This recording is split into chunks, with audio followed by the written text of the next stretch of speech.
Alright everybody, welcome back to the video.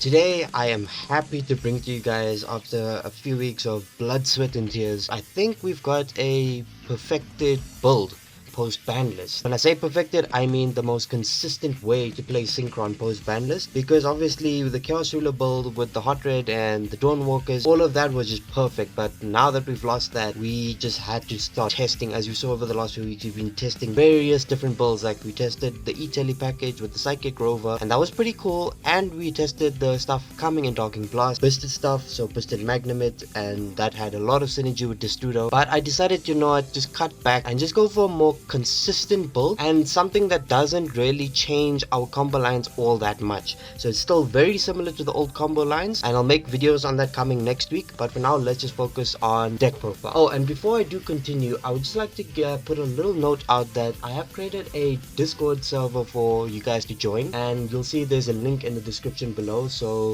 feel free to join. And I did this because over the last few videos, some of you guys were requesting that one is show me your deck profiles or different combo guides or some interesting cards that can work for Synchron, and I didn't have a Discord for you guys, and that really sucked, so I felt like I'd let you guys down. So I've created a Discord server.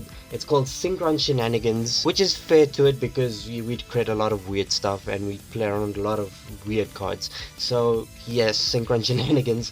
The link will be in the description below, so please click on that link and join. Forward to see you guys. Let me get into the profile. Okay, to start off with, it's as per usual. We play 3 Junk Synchron, and then we play 3 Stardust Synchron. This ratio will never change because it is so consistent and it works. It is the most important cards of the deck. For you guys who don't know, I just want to send a quick shout out to MCole40 and Mr. 037 Wolf, the king of Synchron himself. I watched some of their videos and they actually announced that there's new Synchrons coming out. There's a Synchron called Assault Synchron, a level 2 tuner. Thing sounds really broken, especially with our boss monsters that tribute themselves or banish themselves for cost. It works very well with that. It's got a lot of synergy, so I'm so excited for when that comes out. You guys, that is so amazing. But for you guys who didn't know, I just wanted to let you guys know that there is new support coming, so be excited for that. And then obviously with that coming, these ratios might change, we don't know. Again, we'll have to do a lot of crazy testing. Then we play 1 Jet Synchron and 1 Cyber Synchron. These two are, you really need to have them. You can't cut out. Like if you saw, I can't remember if it was last week or the week before, where I removed Cyber Synchron and I was just playing with Jet Synchron, and the problem is I was drawing into Jet Synchron all the time, and then when I tried to make Speeder, I had no level 1 Synchron to play around with, so that was kind of annoying. So I do feel like you need to have 2 of them in, and you always need that protection for the Herald or whoever you put in the extra monster zone, so Cybers is always needed. And those are the Synchron tuners as per usual. And then we play the best level 2 non-tuner under the sun, Doppel Warrior. Just gives us our tokens and we combo up like crazy. This is the full combo. And then after that, the second best, the Junk Converter, which just helps us create the Yazi and with the Vermilion, and pop the Vermilion and we combo off that way. So it's second best option. And then the third best, well, the last of the lot is the Caligo, and we can't cut Caligo because it is the Cupid pitch target and it's a free special summon in case Junk Synchron gets negated. So you really do need Caligo, you can't cut it out. What I have done now is I have cut out the Jesters and the Dawnwalkers. The build has been cut down quite a lot because obviously now we don't need to make a level 8 Synchro all that badly, like we did for the Chaos Ruler to help us mill. So now we're going to move into the one-offs. So the Meme as per usual, Stardust Trail as per usual, and now here's where the difference comes in: the Converging Wolves Dragon and the Baby Mud Dragon, or I call him Mr. Mud, but yes. As you can tell from this, we're obviously playing the Arrive in Light package. And before you click off this video and think this is crazy, trust me on this when I say I've been testing this. This only ever affects our Doppel combo guide. It does not affect the Junk Converter and it doesn't affect the Caligo, so you can still play them as per the old combo guide that I've showed you guys. But I feel like including this and removing everything else that we really don't need, I brought it down to 45 card build, so we're not going to be bricking as much as we thought actually. This build actually is quite consistent. And those are the monsters. So then the best spell in our deck, Synchro Overtake.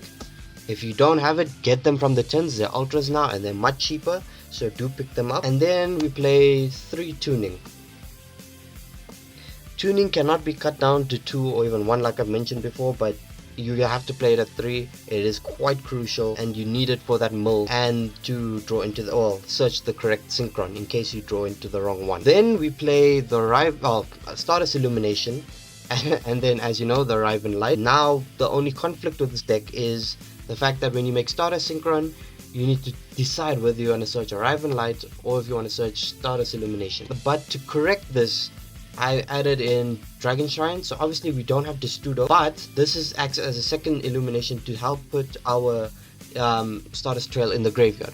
So if we are in the situation where we have to pick, I've created combo guides for this where there's specific things you search, so you either search this or this, so you don't have to worry about that. It'll come in the next few weeks. But in the instance where you have to pick between the two and you have a Dragon Shrine in hand, search the Riven Light and then just activate Dragon Shrine to send Trail to the graveyard. So it's a very crucial card to the combo pieces that we need. And then the one-offs, Reinforcement, Foolish Burial, followed by Monster Reborn, Ghost Sister, or as Yasin likes to call him, Ghost Sister and Spooky Dog Shit. But anyway, it's an amazing card.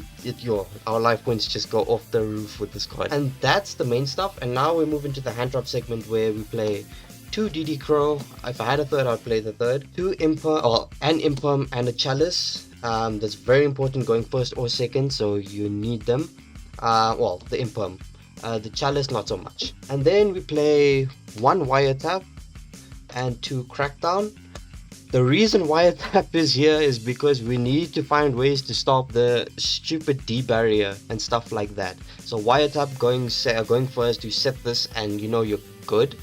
But then again, your opponent wouldn't really activate D barrier going second. So yeah, Wiretap, you just need it to negate trap cards. Like D barrier is not the only problem. Obviously we can use Cypher Epsilon, but still I don't have it. So Wiretap for now is my solution to that. I really wish this was Red Reboot, but that stupid ban list. And then we play 2 Bottomless and our last Appointer, just to search things like the Dark Ruler or to rip the Dark Ruler and the Super Poly out of our opponent's hands. It's a very important card. We need to have it. So that's the main deck. This is a 45 card build. We've removed 5 to accommodate for the missing Chaos Ruler. Now let's move into the side deck. For the side deck, we are playing something a little different. So you remember how I usually have Blazer in the side if I'm feeling spicy and I want to make Blazer. Obviously this build doesn't require Blazer because now we have something a little better. Well, not better, but we have something else to accommodate for that.